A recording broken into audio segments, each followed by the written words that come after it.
Aksai चीन में टकराव की असली वजह।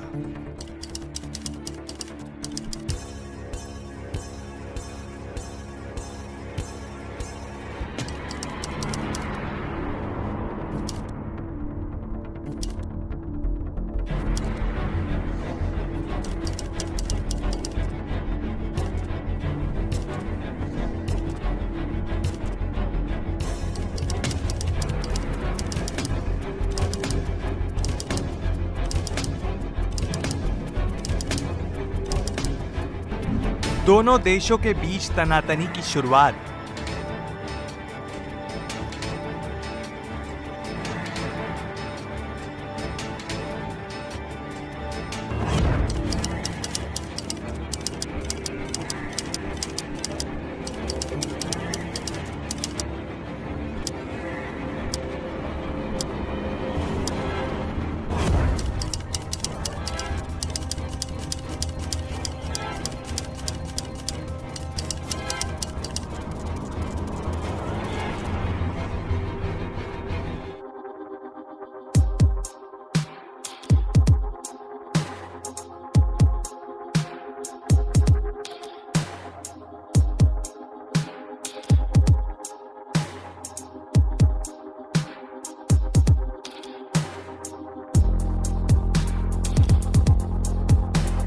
इस पूरी कहानी को अच्छे से समझने के लिए सबसे पहले हम ये जान लेते हैं कि भारत की सीमा से कौन कौन से पड़ोसी देशों की सीमाएं मिलती हैं और वहां हमारे कौन सा सेना हमारी रक्षा के लिए और हमारे दुश्मनों का सामना करने के लिए हर समय हर दिन तैनात हैं।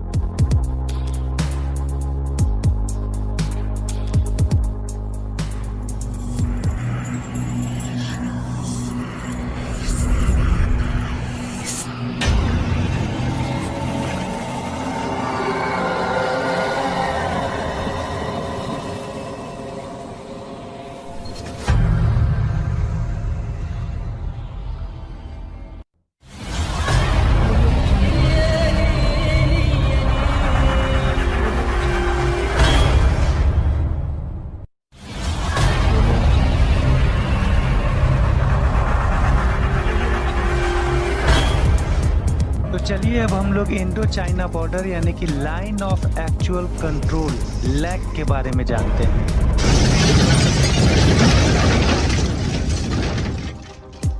चलिए हम लोग इस मैप के मदद से समझते हैं। हमारे देश के 4 स्टेट्स हिमाचल प्रदेश, उत्तराखंड, सिक्किम, अरुणाचल प्रदेश और एक union territory Ladakh Indo China border से जुड़ा हुआ है।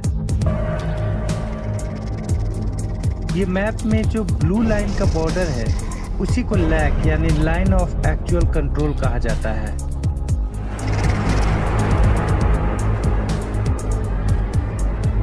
इस लाइन ऑफ एक्चुअल कंट्रोल की पूरी लंबाई लगभग 4056 किलोमीटर है। इंडो चाइना यानी कि लैग को टोटल 3 सेक्टर्स में बांटा गया है। पहला ईस्टर्न सेक्टर जिसमें अरुणाचल प्रदेश और सिक्किम का बॉर्डर है, दूसरा मिडिल सेक्टर जिसमें हिमाचल प्रदेश और उत्तराखंड का बॉर्डर है और तीसरा वेस्टर्न सेक्टर जिसमें लद्दाख का बॉर्डर शामिल है। वो लद्दाख, सिक्किम और अरुणाचल प्रदेश का बॉर्डर ही है जहां हाल के दिनों में दोनों देशों के सेना के बीच में लगातार टकराव होता आ रहा है। इन तीनों जगहों पर हमेशा युद्ध का आशंका बना रहता है। 1962 का Indo China war Arunachal Pradesh और लद्दाख के इन्हीं बॉर्डर पर हुआ था। भारत और चीन के बीच जिन 2 क्षेत्रों को लेकर सीमा विवाद है उनमें से एक अरुणाचल प्रदेश है जिसको चीन अपना हिस्सा मानता है, तो वहीं दूसरा अक्साई चीन है जिसको भारत अपना हिस्सा मानता है। ये एरिया तिब्बत का है।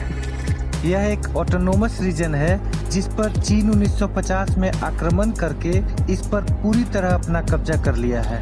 आप यहाँ बहुत सारे फेमस माउंटेन्स देख सकते हैं जैसे mount Everest, mount Kailash, Namcha Barwa इत्यादि। ये है लद्दाख। 2019 में बीजेपी सरकार द्वारा जम्मू कश्मीर और लद्दाख को 2 केंद्र शासित क्षेत्र यानी यूनियन टेरिटरीज बनाया गया। इस मैप में हम लोग देख सकते हैं कि आसमानी रंग वाला क्षेत्र लद्दाख है। लद्दाख का ये नॉर्थ ईस्टर्न पार्ट अभी चीन के कंट्रोल में है और इसे अक्साई चीन के नाम से जाना जाता है। ये लद्दाख का पार्ट होते हुए भी भारत इसे 1962 के इंडो चाइना वार में खो दिया।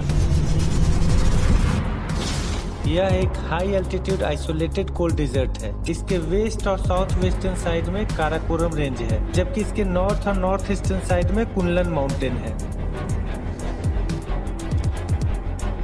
अक्साई चीन में अभी पूरी तरह से चीन का ही कंट्रोल है। इससे सटे हुए सिंजियान और तिब्बत दो अलग अलग ऑटोनोमस रीजन्स हैं। भारत इसको लद्दाख का एक भाग मानता है। वो जगह जहां दोनों देशों के सैनिकों में जो टकराव हुआ है वो गलवान वैली है। गलवान वैली काराकोरम रेंज में है। गलवान वैली का नाम गलवान रिवर से मिला है। गलवान रिवर अक्साई चीन रीजन से बहते हुए काराकोरम रेंज तक आता है और फिर लद्दाख में आता है। फिर लद्दाख से होते हुए ये शियोक रिवर से मिल जाता है। शियोक रिवर भी काराकोरम रेंज से ही निकलता है और आगे चल के इंडस रिवर का ट्रिब्यूटरीज बन जाता है। तो हम लोग बोल सकते हैं कि वो काराकोरम रीजन ही है जो लद्दाख को अक्साई चीन से अलग करता है। गलवान वैली ही लद्दाख को अक्साई चीन से जोड़ता है। गलवान वैली एक्चुअल में गलवान रिवर से बना है। गलवान रिवर अक्साई चीन के क्षेत्र से निकलता है। गलवान वैली का ये क्षेत्र सब सेक्टर नॉर्थ के अंदर आता है, जो एक मिलिट्री फॉरवर्ड एरिया है।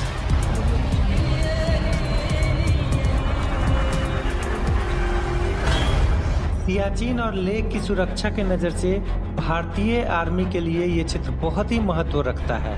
लेह यहाँ पर है और सियाचिन यहाँ पर है। अब हम लोग लद्दाख के नॉर्थ ईस्टर्न पोर्शन को समझते हैं।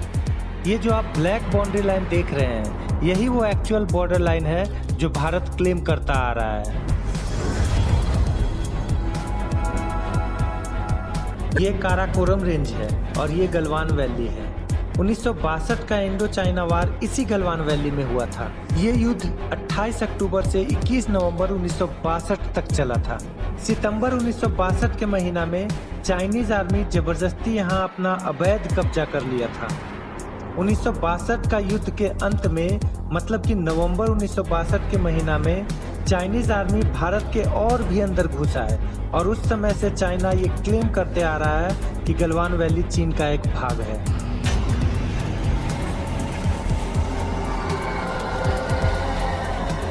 1957 में चाइना G219 के नाम से यहाँ एक नेशनल हाईवे बना लिया, जो अक्साई चीन के इस विवादित क्षेत्र से गुजरता है। ये जिनजियान से तिब्बत को जोड़ता है। काराकोरम रेंज के माउंटेन्स का एवरेज ऊंचाई लगभग 6000 मीटर है, जहां आम इंसान को बहुत गंभीर सरदर्द, उल्टी, कमजोरी और थकान का सामना करना पड़ सकता है। अब आप ये मान सकते हैं कि लैक के इधर इंडियन फोर्सेज है और उधर चाइना की People's Liberation Army. Karakoram range का पूरा एरिया पहाड़ी इलाका है और पहाड़ी क्षेत्रों में जो ऊंचाई पर होता है उसके पास हमेशा मिलिट्री एडवांटेज होती है।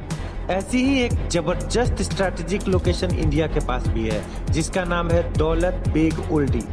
आप मैप में देख सकते हैं कि दौलत बेग ओल्डी, जिसे हम डीबीओ भी कहते हैं, ये अक्साई चीन से मात्र 10 किलोमीटर दूर है। 1962 के युद्ध के बाद जब चाइना ने अक्साई चीन को ऑक्यूपाई कर लिया था, तब इंडियन मिलिट्री ने दौलत बेग ओल्डी को एक मिलिट्री आउटपोस्ट की तरह तैयार किया। ये डीबीओ आउटपोस्ट सी लेवल से 16,700 फीट ऊपर है। इतनी हाइट पर अगर हमें अपने जवानों को कुछ भी पहुंचाना हो तो दो ही रास्ते हैं, या तो हम सड़क से पहुंच सकते हैं या एयरफोर्स की मदद से। सड़क की हालत तो बहुत ही खराब है।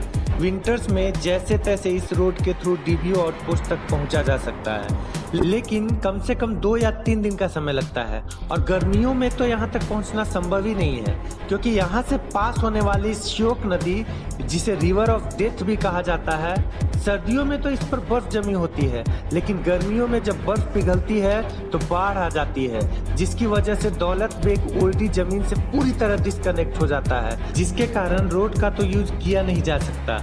इसलिए एयरफोर्स ने 1962 से 1964 के बीच डीबीओ पर एक एयर स्ट्रिप बनाई।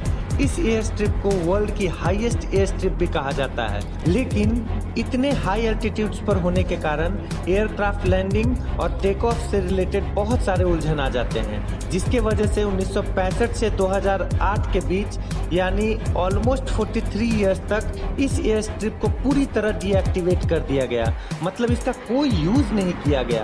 अब आप समझ सकते हैं कि हमारे पास इतनी जबरदस्त स्ट्रैटेजिक लोकेशन होने के बावजूद हम चाइना के खिलाफ इसका कोई फायदा ही नहीं उठा पा रहे हैं। साल 2000 में ले से दौलत बेग ओल्डी तक के लिए एक ऑल वेदर रोड बनाने का काम शुरू हुआ।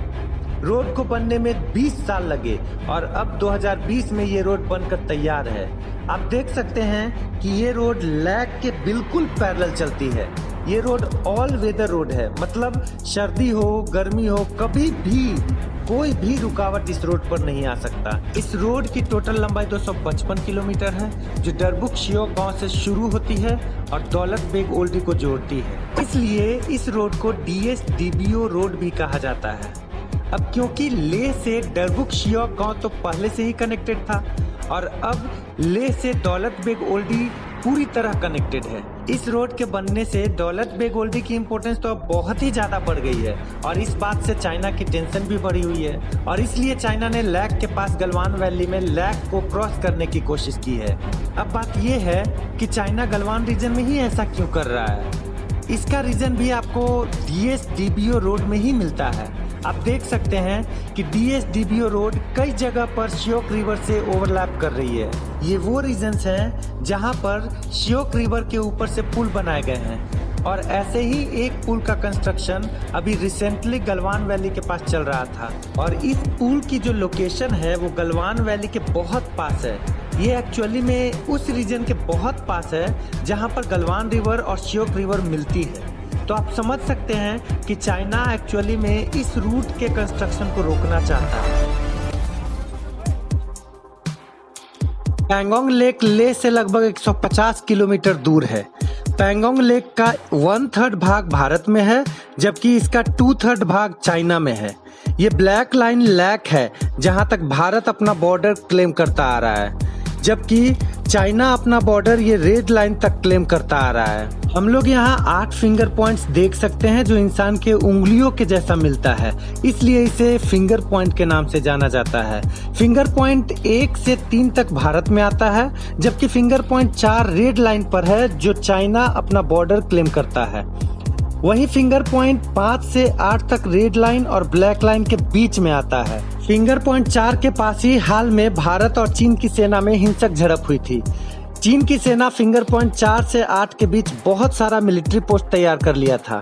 फिंगर पॉइंट 4 से 8 तक विवादित जगह है, इसे ग्रे एरिया के नाम से जाना जाता है। मई 2020 में चीन की सेना फिंगर पॉइंट 4 के पास मिलिट्री कैंप बना लिया था। यही कारण था कि भारत की सेना और चीन की सेना में ये हिंसक घटना हुई थी।